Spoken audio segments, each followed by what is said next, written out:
Hello बच्चों, let's read the question. Here is the assertion region question given and we have to choose the correct option.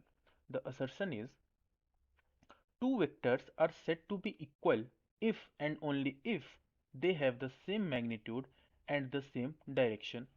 Reason: addition and subtraction of scalars makes sense only for quantities with same unit.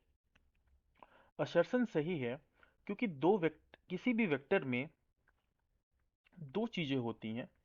First, उसका magnitude. दूसरा, उस vector का direction. तो जब भी किन्हीं दो vector quantities का मैग्नीट्यूड और डायरेक्शन सेम होगा तो हम बोलेंगे कि वो दोनों वेक्टर्स इक्वल वेक्टर हैं. तो असर्शन राइट है. अब बात करते हैं रीजन का. एडिशन या सब्सट्रैक्शन सिर्फ उन्हीं यूनिट्स का हो सकता है, सिर्फ सिर्फ उन्हीं क्वांटिटीज का हो सकता है जिनकी यूनिट सेम हो. तो अगर यूनिट सेम हो तो ही बस एडिशन या सबट्रैक्शन हो सकता है. जैसे अगर मैं आपको एग्जांपल दूं, मैंने बोला दो फोर्सेस लग रही हैं अपोजिट डायरेक्शन में. एक है 10 न्यूटन इस पॉइंट पे और एक है 5 न्यूटन. तो मैं पूछूं एफ नेट बताओ, नेट फोर्स, तो दोनों अपोजिट डायरेक्शन में है तो हम इन दोनों का डिफरेंस ले लेंगे, दैट विल बी 5 न्यूटन.